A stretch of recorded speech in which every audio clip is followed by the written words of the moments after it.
Olá pessoal, boa noite. É uma satisfação estar aqui com vocês. É, e, e vamos fazer mais um estudo sobre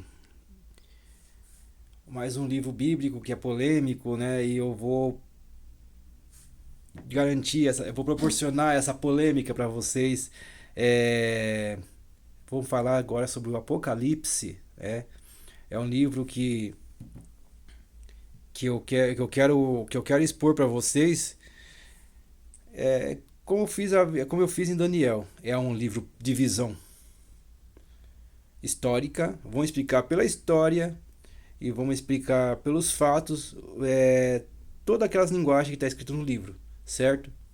Que elas têm o porquê de estar lá, certo, gente? Então, é, essa é a linha que eu sigo, a linha de pensamento que eu sigo, e eu peço assim a vocês que deixem um pouquinho de lado a situação dogmática, né? E vamos entender na íntegra que assim como eu expliquei o livro de Daniel, o livro dos profetas menores, o porquê daqui está escrito. Porque existem gente que tem a visão é, figurativa da coisa, né? E existe gente que tem a visão literal. Mas eu sou mais daquela questão literal, a questão histórica. Por que aquele livro está dizendo isso? Por o porquê daquela linguagem, certo? Então vamos começar aqui, né? Com o livro de Apocalipse, né? Que ele, a princípio, ele fala do presente, passado e futuro, e tem umas figuras que é explicada lá que realmente ele vai acontecer no futuro, mas ele volta lá atrás para explicar a origem disso, porque nem tudo que vai acontecer no futuro, que vai ser que a coisa surpreendente não, aquilo já é uma situação muito antiga. Por exemplo, a meretriz sobre a besta, certo? Assentada sobre a besta. Aquilo é uma questão antiga, muito mais antiga que o próprio judaísmo, né? Que beira os tempos de Nimrod, certo? Então já começa por aí, certo? Então vamos começar aqui. É, eu tô fazendo um resumo dos meus livros, né? Que que eu tá disponível na Amazon, né? Esse aqui é o livro do Apocalipse mesmo, né? Se vocês encontrarem o meu site lá na Amazon, que está disponível no meu Instagram e também está disponível nos vídeos do YouTube, né? Que ele tem que vocês vão entrar diretamente lá e vão ver o livro de as profecias de Jesus nos últimos dias, e também vai ter o livro de Daniel e tem o livro de Apocalipse. E também tem um livro que coloca esses três livros, que é chamado Profecias. Eles estão disponíveis em inglês, espanhol e em português. Ok? Quem tiver interesse, entra na Amazon, procura pelo meu nome, né? Que meu nome é José Mário Santos da Costa, pelo nome do autor, que vocês vai puxar todos esses livros lá. Ok? Então vamos lá, gente. Vamos começar. É, sobre. Vamos falar sobre João, né? É, só desculpe um pouquinho a qualidade da imagem, é porque o meu o meu notebook está estragado, eu estou fazendo tudo pelo celular, estou improvisando pelo celular, né? E muitas vezes a memória não dá, porque é a terceira tentativa, eu estou tentando fazer um vídeo e fica cortando, né? Mas vamos lá que tudo vai dar certo, ok? Então, gente, vamos começar aqui para saber quem que era o João, o, o Talmidim e o Hanan, né? Ele foi o único apóstolo que morreu de velhice, né? Ele, ele morreu provavelmente com 99 anos, né? E com 88 anos ele recebeu essa visão do Messias, né? Então, já foram tentativas de tentar matá-lo, né? E tentar silenciar ele, né? Com envenenamento, que não deu certo. queimar, fritá-lo vivo num tacho de breu, né? Não deu certo, né? Então jogaram na ilha de Patmos. Ilha de Patmos é o que? É uma ilha que eu jogava os condenados lá que ele estava jogado a própria sorte, porque tá cheio de serpentes venenosas, né? Mas, enfim, com 88 anos, provavelmente, recebeu a revelação, né? Recebeu a revelação do seu mestre em glória. Por quê? E vamos explicar essa passagem aqui muito interessante, ó, né? Que a primeira mensagem foi que a primeira mensagem que é a mensagem das coisas que iam acontecer no futuro. A primeira mensagem foi quem lê e obedecesse essas palavras era bem-aventurado, né? Aquilo grego significa Macários, que significa abençoado, boa sorte, bem-estar espiritual e até mesmo co-participante da natureza divina, que significava isso, né? Ao mandar essa mensagem às 7 igrejas messiânicas da província da Ásia Menor. Por que as províncias que eram igrejas messiânicas? Porque eram sinagogas formadas por judeus convertidos ao cristianismo. Na verdade, cristianismo era um tipo uma gozação, era um bullying na época que dominava a seita dos nazarenos, né?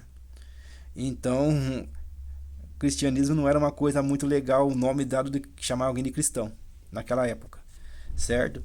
E então, ao mandar a mensagem à sete igrejas messiânicas na província da Ásia Menor, o Messias revela a João em glória com a profecia do livro de Daniel 7:13 e Zacarias 12:10, que diz o seguinte: Olhem, ele vem nas alturas e todo olho o verá, incluindo os que transpassaram, e todas as tribos da terra chorarão por causa dele. Essa começa com essas mensagens. E ele é o alfa e o ômega, o início e o fim, o que era, o que é e o que há de vir. Está diante dos 7 Espíritos de Deus, que está sendo representado pelo candelabro judaico, ou seja, a menorá, e que possui que significa 7 pavios, que significam os 7 atributos do Espírito de Deus, que são esses, que está também em Isaías também. Poder, riqueza, sabedoria, força, honra, glória e louvor. Marquem bem isso, gente. Poder, riqueza, sabedoria, força, honra, glória e louvor. Também está aqui, no caso, acabei de falar, está certificado em Isaías 11:12, que mostra que os 7 atributos do Espírito de Deus repousariam sobre o Messias.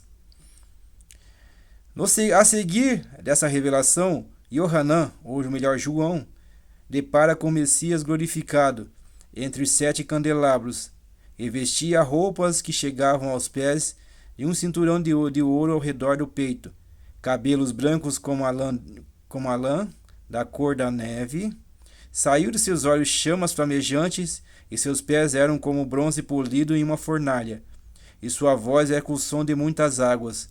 Notem que essa figura já teve aparição em passagem do Antigo Testamento, como o anjo do Senhor que apareceu a Josué antes da conquista de Jericó, e nos tempos de Juízes, aquele que anunciou o nascimento de Sansão. Há indícios que seja o próprio Messias, considerando que o anjo comum não recebe e nem aceita adoração, senão o próprio Elohim. É uma classe, certo? Que Elohim significa juízes. Ok?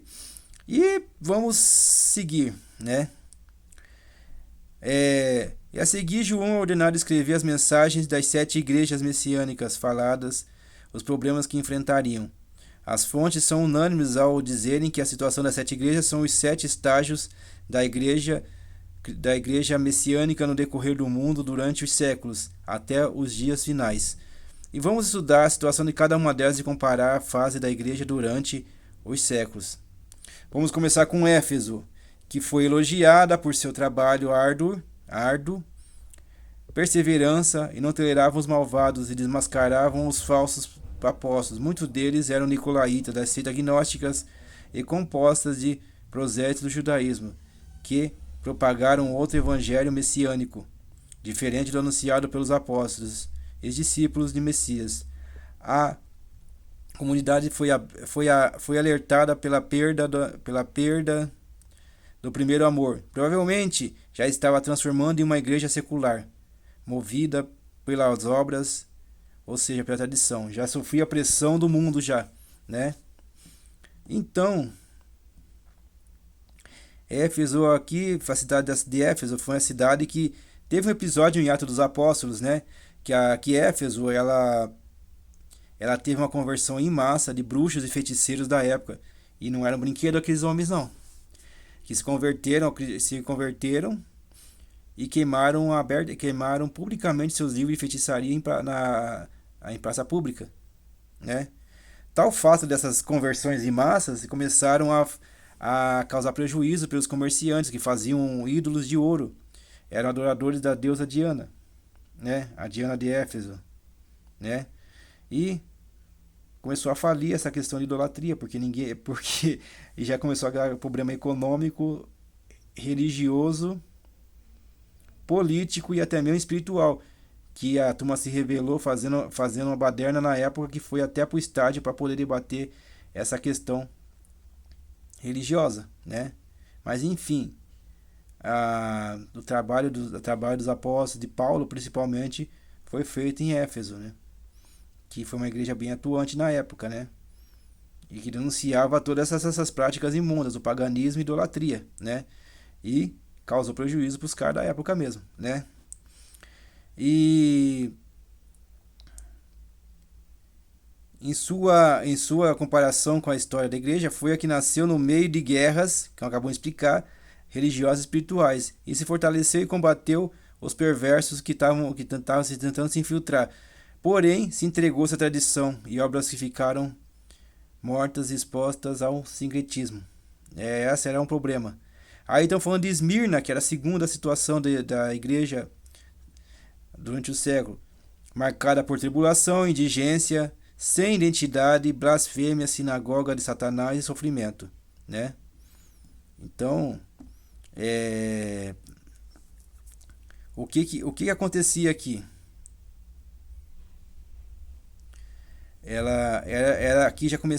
Aqui começava as perseguições não só do Estado, mas das falsas doutrinas que estavam tentando entrar na igreja, nessa igreja, né? E, e aqui já mostra que as políticas, as perseguições religiosas e políticas de Esmirna disputavam com Éfeso em grandeza e riqueza. E ela impunha sua importância local, porque era mais fiel a Roma em seu plano de império. Tinha belos edifícios, ruas pavimentadas e uma posição geográfica privilegiada. Não tardaria que a perseguição do Estado romano na região não, a perseguição do Estado romano na região com a comunidade messiânica, pois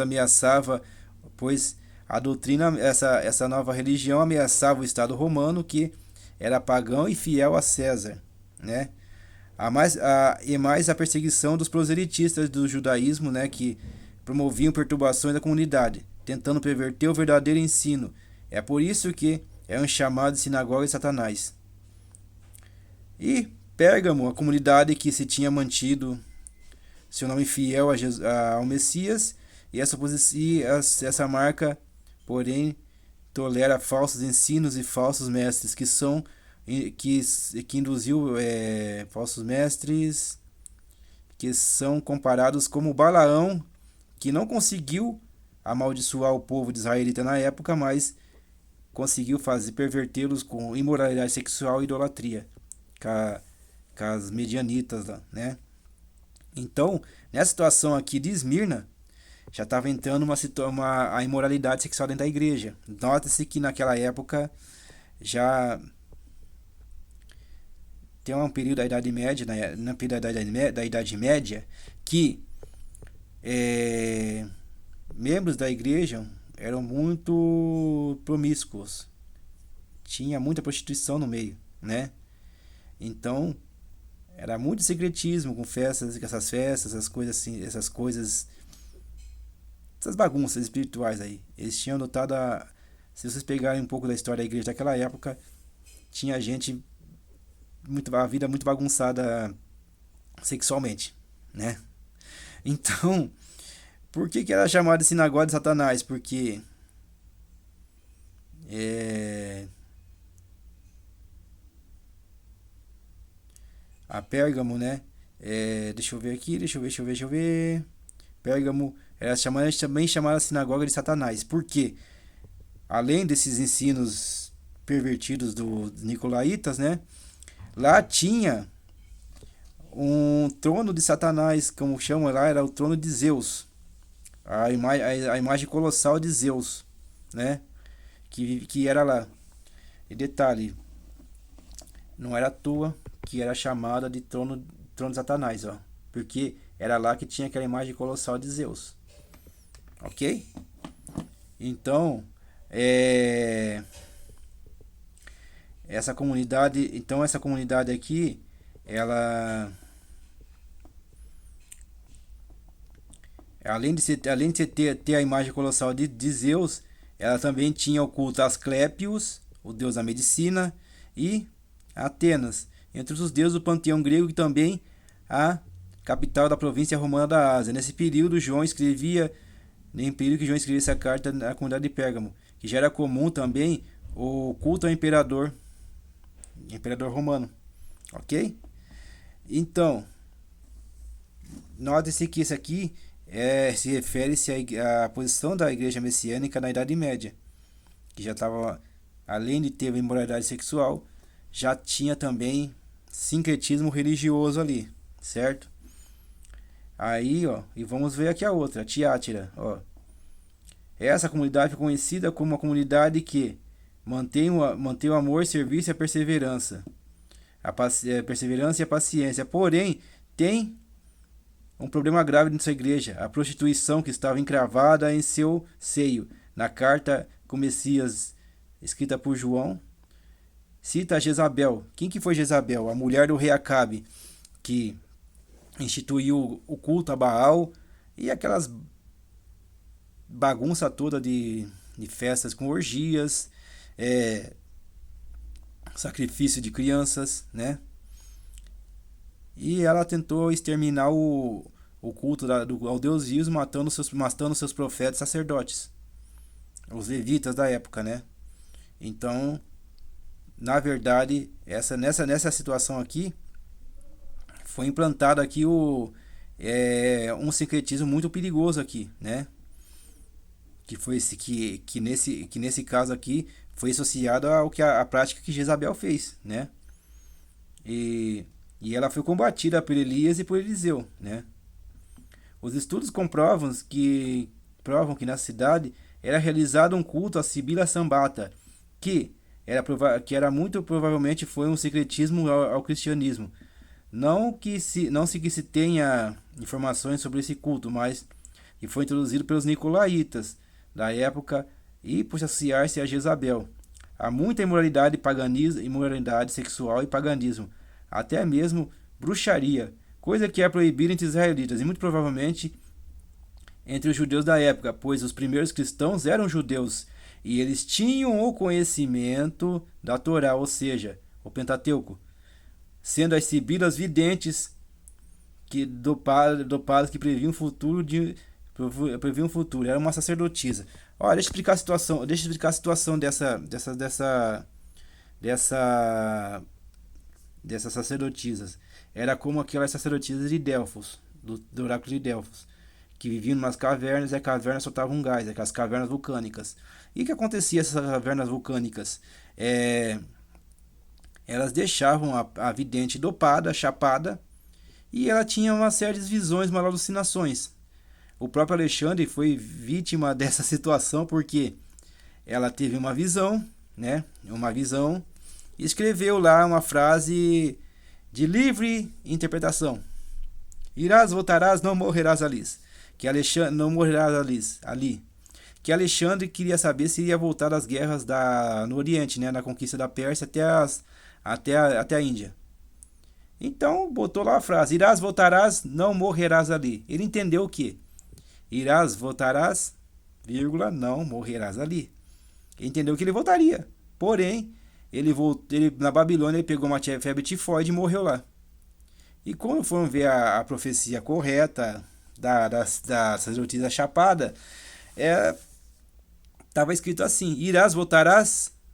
Interrogação. Não, ponto. Morrerás ali.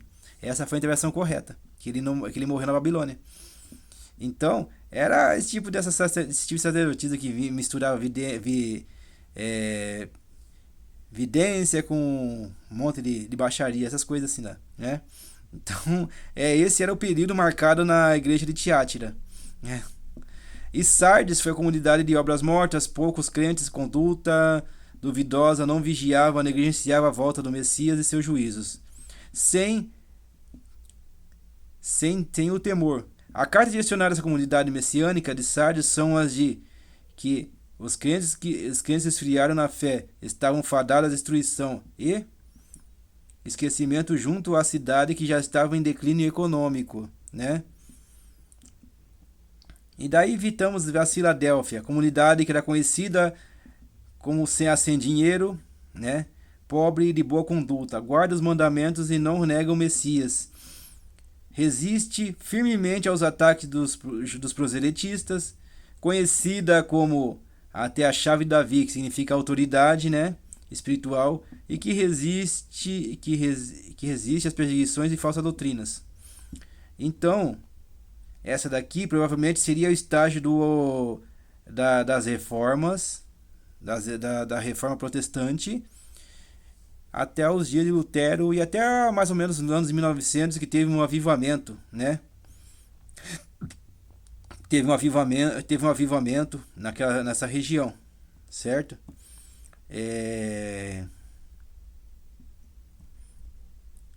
Então vamos continuar aqui, né?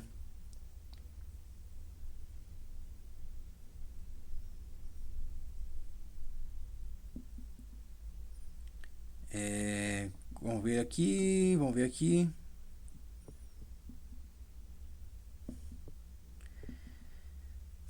E ela é chamada de Porta do Oriente, essa cidade aqui é chamada de Porta do Oriente, né?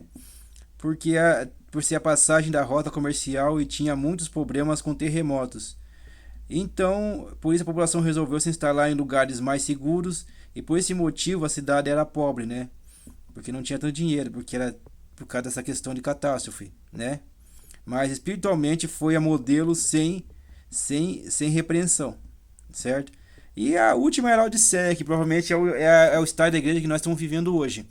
O que a Laodiceia é? Morna, rica, porém miserável, infeliz e politicamente correta. Essa sétima igreja citada, porém, é reprovada pelo Messias.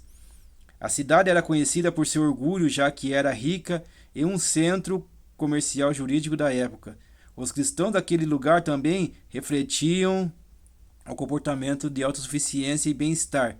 Tamanho era seu orgulho que, quando houve um terremoto que devastou a cidade, o imperador romano disponibilizou recursos para sua recuperação. Esse recurso foi negado pela população, alegando ser rica o suficiente para se reerguer sem a ajuda de terceiros.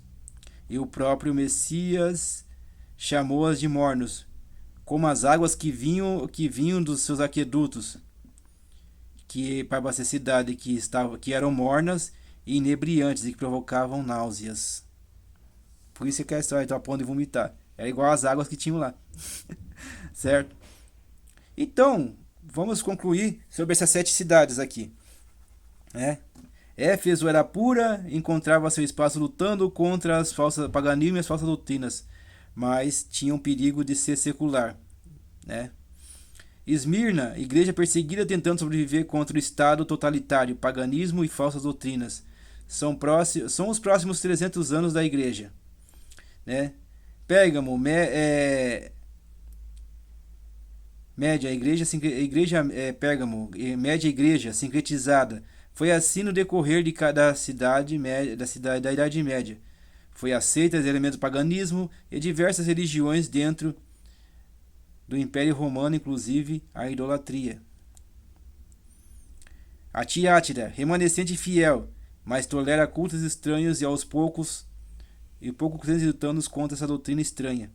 E a de Sardes foi os poucos remanescentes fiéis. A igreja vive por obras mortas, auge da igreja católica e seu domínio sobre os reis da Europa.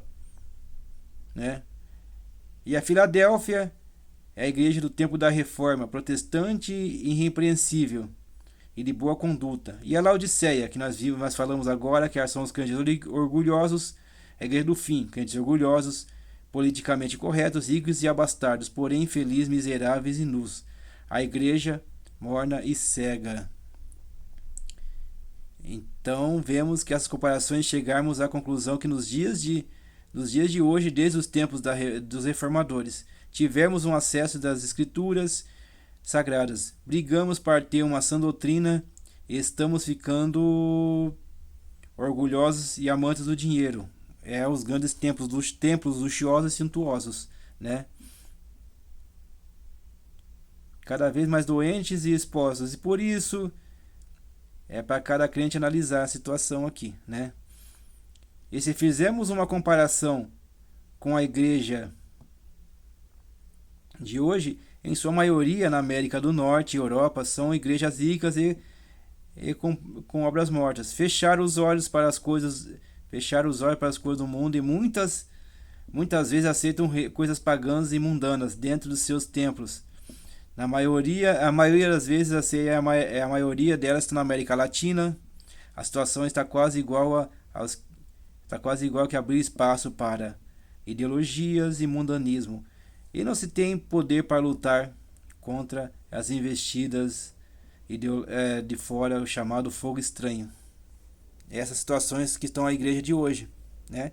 Então praticamente obras mortas, brigam por dinheiro e esqueceram dessa doutrina. Essa, na verdade, são mais ou menos aquela parábola das virgens sã e das virginécias, né? Então, o avivamento conforme a igreja de Sardes teve, que era a igreja que o avivamento ela teve da época da Reforma até as épocas de 1900. Daí por aí começou a vir espalhar muitas denominações. O dinheiro foi a base da coisa, esqueceram da sã doutrina e estamos como está hoje, né? Não consegue repelir o mal. Eles aceitaram o mundo dentro das igrejas e as suas obras são mortas. Infelizmente é assim, né? Então vemos aqui também a visão nos capítulo 2, a visão de João nos céus e a abertura, o trono de Deus e a abertura dos 7 selos. Aqui nesse capítulo falaremos da visão de João, né? Nos céus ele viu o trono de Deus e os 24 anciões, os querubins que foram vistos por Ezequiel, né? Raios e trovões diante do trono no mar de vidro, que é a representação do grande mar, né? Segundo a cosmologia antiga, está entre o nosso mundo e a dimensão divina.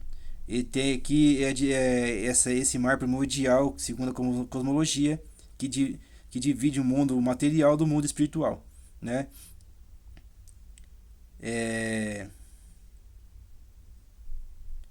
Segundo aqui a cosmologia, afirma que o nosso mundo está que esse mar primordial, que é a representação do mar de cristal, ele está entre nosso mundo e a dimensão divina, né? Eis que esse aqui que é a representação do mar de cristal na visão de Ezequiel. E o véu de João foi aberto, né? Foi aberto e viu o mesmo que Enoque, né? É um apócrifo, tá? Ele que está no livro dele e também está escrito a visão que está nos escritos de apócrifo de Baruque e a ascensão de Isaías e no próprio Talmud judaico. Os querubins, que são a visão de Ezequiel, são seres de figura animalescas e humanas, com 6 asas no corpo, repleto de olhos, que são seres protetores do trono. Na verdade, a palavra certa para esses seres, que querubins e serafins não são anjos, são seres viventes ou animais sagrados, que protegem o trono, certo? Então não podemos chamar de Malahim, eles são chamados de seres viventes ou animais sagrados, certo? E poucas vezes são passados, tem visões, porque eles são perturbadores, não são não são compreensíveis aos olhos humanos. Ezequiel, você tem que ver a situação como Ezequiel teve essa visão e o próprio Isaías também, certo? Então não é para qualquer um ver aquilo lá, certo? Ver aquelas figuras. Um anjo já é perturbador, imagine ver uns animais de primeiro escalão ali, uns seres de primeiro escalão de trono que guardam o trono, certo? Então é essa a questão. Então cuidado com a questão, eu vi anjo. Então você está todo tranquilo porque você não viu não, é mentira. Porque se você viu uma criatura dessa, você não tem como você estar parado em pé até. Você perde até o controle intestinal. Essa é uma verdade. E eu tenho base bíblica para isso. aí vamos lá, né? Os querubins, conforme a visão de Ezequiel, né? São 6 figuras de 6 alados, já expliquei isso aqui, tal, né?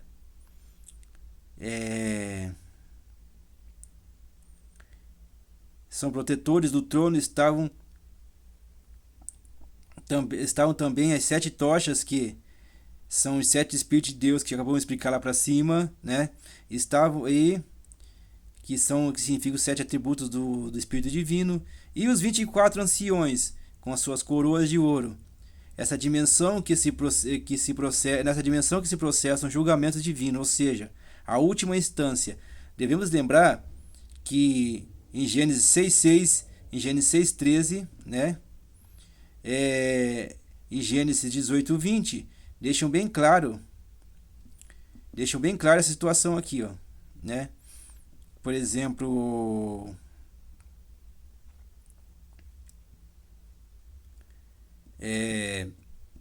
eis que o pecado desse povo chegou até nós, subiu até nós. Por quê?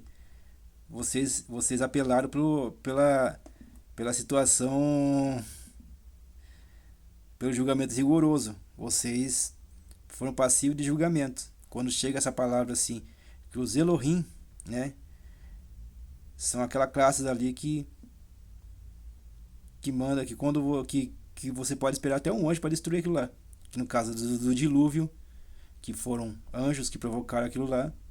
E Sodoma e Gomorra, que 3 anos destruíram lá. Foi completar o juízo. Por quê?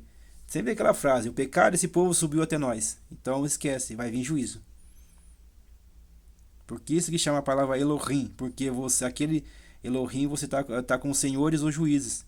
Eles vão julgar.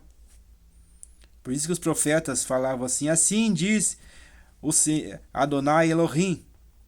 Por quê? Porque vocês estão passivos de juízo, vocês vão ser julgados, vocês estão sendo julgados. Orem para Deus, se arrependam para que Ele tenha misericórdia de vocês. Por quê? Vocês estão passivos de julgamento. Pena de morte, gente. É isso, tá aqui. Tá certo? Então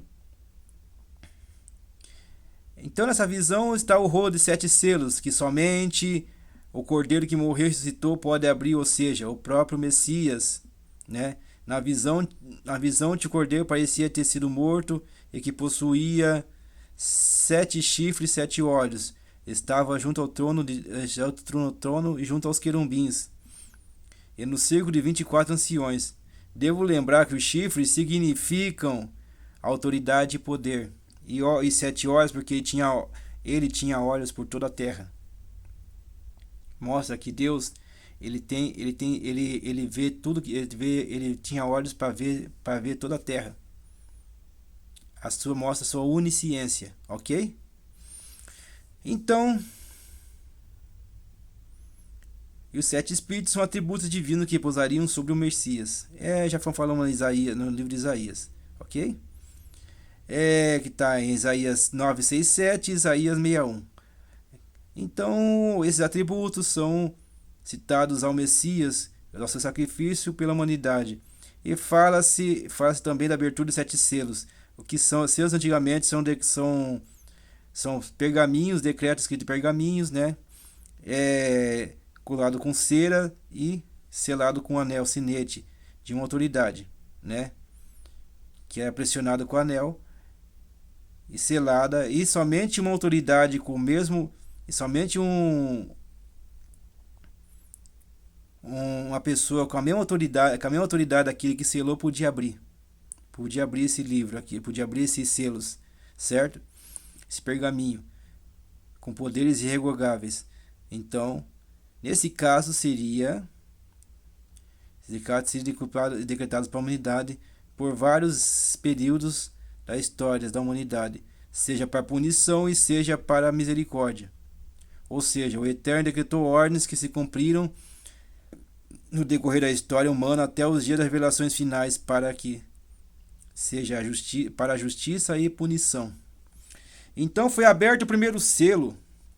O primeiro selo foi aberto e se deu autoridade para o primeiro cavaleiro, que estava de cavalo branco, estava com seu arco para conquistar. Que a situação primeiramente aconteceu lá na época? O Império Romano sofria invasões, pressões de germânicos, de bárbaros, germânicos, de árabes, de berberes e até dos persas. Então, está chegando-se um período em que as populações que tinham suas terras, as populações das províncias romanas tinham essas terras invadidas, elas não resistiam mais. Elas queriam um salvador. E elas usavam essa palavra salvador na visão dos bárbaros, dos invasores. Então o que acontecia? Para conquistar. E segundo foi aberto o segundo selo, saiu o cavalo vermelho, pronto para guerrear. Tinha em sua mão uma espada que trouxe guerra ao mundo. Esse aqui, como nós estamos falando no livro de Zacarias, estava escrito esses cavaleiros também, que eram os flagelos de Deus, né? Vocês viram um vídeo meu aqui sobre o livro de Zacarias, um dos profetas menores, né? Os 12 profetas menores. Então, quer dizer o quê?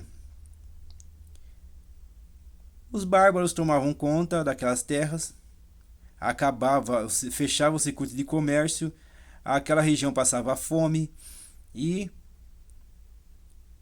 já vinha o terceiro cavaleiro, né, que tinha sua mão a balança, que trouxe racionamento de comida, preço alto de alimentos, ou seja, fome. E o quarto selo foi aberto e saiu o cavaleiro pálido e doente. O seu nome era Cavaleiro da Morte, o nome do cavaleiro era Morte. Ele trouxe consigo o Sheol, ao mundo dos mortos, que lhe foi dada autoridade para matar 1/4 do mundo, pela espada, pela fome, por pragas e por animais selvagens. Olha só que situação, gente. Um chamou o outro, né? Os bárbaros, um rei conquistava, era chamado Salvador. Tirava para aquele povo clamar para sair das garras dos imperadores tiranos, né?